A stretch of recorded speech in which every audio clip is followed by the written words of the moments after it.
Sendai Framework for Disaster Risk Reduction for Children. To all the children that care for our world, they are the real superheroes. Each year, 175 million children around the world are affected by disasters.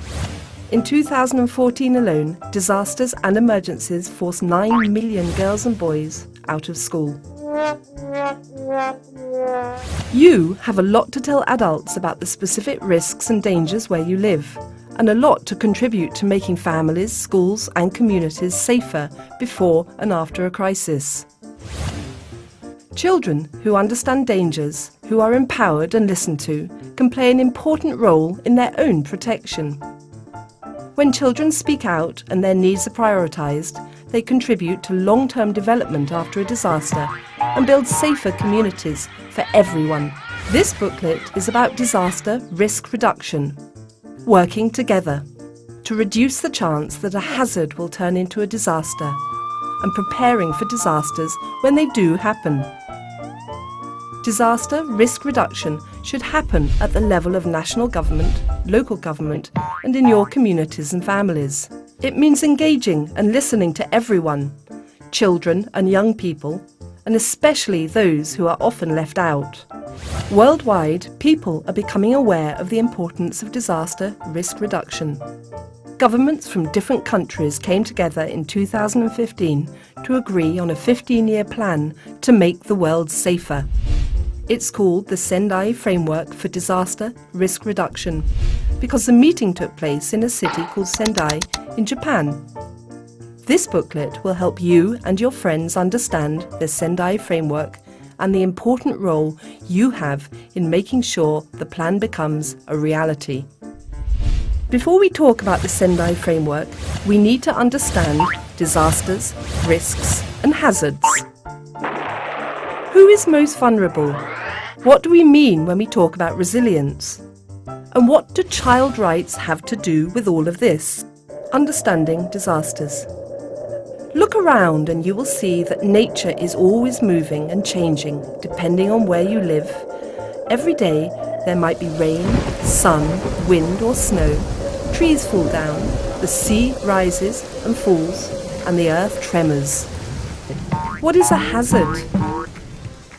A hazard is an event or a process, either natural or human-made, that can cause harm to people, their belongings and their environment if they do not take precautions.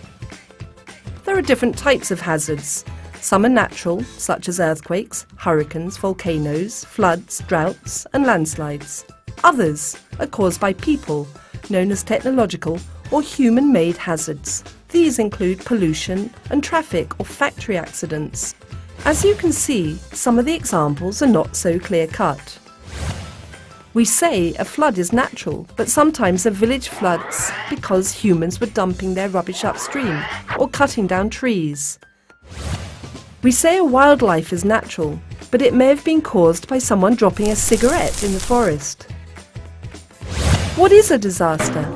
A hazard can turn into a disaster, but not necessarily. Several things must happen at the same time. Let's take the example of a mudslide. 1. People build their houses near a hazard. For example, at the foot of a volcano, on a muddy and unstable slope, or right on the beach. 2. The hazard occurs. For example, heavy rains and then an earthquake, leading to a landslide. 3. The hazard turns into a disaster, causing lots of damage to people and their belongings. So, a disaster is a really bad event, when lots of people are hurt or killed and their belongings are damaged or destroyed. When a disaster happens, local communities often can't cope on their own. National governments and local authorities must support people when disaster strikes. Often, people also need help from neighbours and friends in other areas or countries. When this happens, we say that the community's capacity has been exceeded. Capacity means all the strengths, resources and ideas that people in the community have to protect themselves and their belongings against the effects of a disaster. What is a vulnerability? Some things make people, communities, cities or countries more likely than others to experience the harmful effects of a hazard. This is what we call vulnerability. People might be vulnerable for one or a combination of reasons. For example, being old, sick, pregnant, or having a disability makes some people in your community more vulnerable. You can probably run faster from a wildfire than your grandmother. People might be especially vulnerable because they can't read the warning notices or understand the messages on the radio. Living right by the river in badly constructed buildings might make you vulnerable, and so might living in a new area where you don't know your way around or speak the language. The poorest people are generally the most vulnerable. For example, they don't have a choice as to where they live because they need to be close to their work, or they cannot afford stronger materials to build their houses. Also, they often have not been taught how to prevent a hazard from turning into a disaster, or how to respond when a disaster strikes. The police, the fire department and governments have a very important role to play in making sure that vulnerable people are not so exposed. When we talk about exposure, we mean the number of people and their belongings who face risks in hazard zones. Things like climate change and more people coming to live in an area can increase exposure. As you can see, some types of vulnerability can be prevented while others can't. It is important to think about who is vulnerable in your community so you can help them out. A community that meets and works together, talk about the hazards they face, is less vulnerable to disasters than a community that doesn't discuss possible dangers or leaves people out. What is risk? Risk is the chance that a hazard will turn into a disaster. We can't always prevent hazards, but we can reduce the chances of hazards becoming disasters. This is what disaster risk reduction is about. For example, we can build in certain ways or with certain materials that will make houses and schools less likely to fall down in a hurricane. Or stop cutting down trees so landslides are less likely. Disaster risk reduction also helps communities and countries in the long term, what we call sustainable development. For example, a river that is kept clean because people don't dump their rubbish is less likely to cause a big flood in the village, but also better in the long term because the clean water is healthier for people to drink, cook and wash, and there will be more fish for the villagers to eat and sell at market. Now you know about hazards, disasters, vulnerability and risk. We can talk about the Sendai framework for disaster risk reduction. The Sendai framework applies to all kinds of hazards, natural and human-made. It also applies to everyone, everywhere, national and local governments, communities and families all over the world. Governments and chiefs have an important responsibility to protect people, but everyone else does too. Close communities where everyone listens and look out for each other are less vulnerable to disasters and more resilient when disaster strikes. What's new? Before the Sendai framework, there was another international plan to reduce disaster losses. The Hyogo Framework for Action. It was developed and agreed on by governments, international agencies, disaster experts and others in 2005, following the 2004 Indian Ocean tsunami. The Sendai framework builds on these good ideas and introduces new important ones. First, it emphasises the importance of disaster risk management as opposed to disaster management. As we know, a hazard doesn't have to turn into a disaster. The risk is the chance that it will. So paying lots of attention to risks and how to reduce them is a good way to stop the hazard from turning into a disaster in the first place. Second, the Sendai framework sets out 7 clear global targets and speaks about how to check that we're achieving them. Third, the Sendai framework talks about a bigger range of hazards.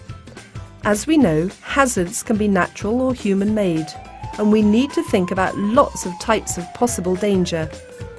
Also, the Sendai framework talks about health and education as an important part of resilience.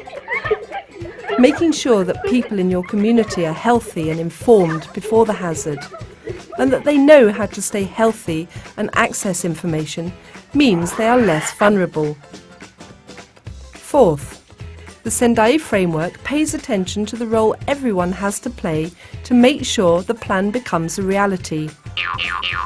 It isn't just about governments and local leaders knowing what to do. Disaster risk reduction is everyone's business. What's your role? Worldwide, there are 2.2 billion people under the age of 18. Grown-ups need to listen to you. Experience shows that children have unique knowledge and ideas about the risks in their communities and how to address them. You have the right to be heard, to participate in the decisions affecting your lives, whoever you are and wherever you are. When children are at the centre of disaster risk reduction, in groups and as individuals, activities are for children and by children. Child-centred disaster risk reduction can enable the fulfilment of many important rights, including your rights to life, education and health. Governments, agencies and other adults in your communities need to listen to your point of view so that you are better protected and so that your energy, knowledge and ideas can help protect everyone. What does the Sendai framework expect to do? When the plan is implemented by people like you, it will mean that fewer disasters happen. When a hazard does turn into a disaster, it will be less severe and people will recover faster. Most importantly, future disasters will take fewer lives, fewer jobs and cause less damage to farms, homes, health and the environment. This will mean that disasters will have less serious and less expensive long-term impacts for everyone. What's the overall goal? The overall goal is to prevent new risk and reduce the risk that's already there. Remember, risk is the chance that a hazard will turn into a disaster. The plan will do this by seeing what needs to change in lots of different areas of people's lives so that they face less hazards, are less vulnerable to disasters and better prepared when a hazard does happen. This all means they will be more resilient, stronger and more flexible, so they are good at bouncing back when something scary happens. Like a bendy palm tree, it gets blown around when the wind is strong, but afterwards it's okay. 7 clear targets. Targets are what we want to achieve together.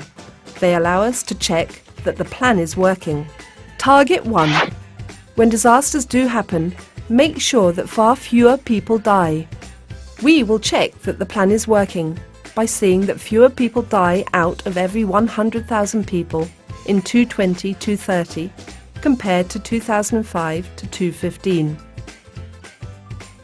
Target 2. In the whole world, the plan aims to make sure that far fewer people's lives are affected by disasters.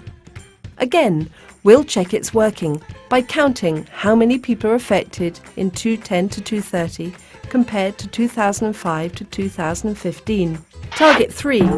Reduce how much money is spent responding to disasters and fixing up afterwards, and how much money is lost when the disaster strikes because, for example, people miss work or shops fall down. Target 4. Make sure that disasters cause less damage to essential services such as schools, hospitals, train lines and major roads. We will do this by developing their resilience. For example, making sure all schools are built on solid ground using strong materials by 2030. Target 5. Make sure lots more countries have national and local disaster risk reduction strategies by 2030. Target 6.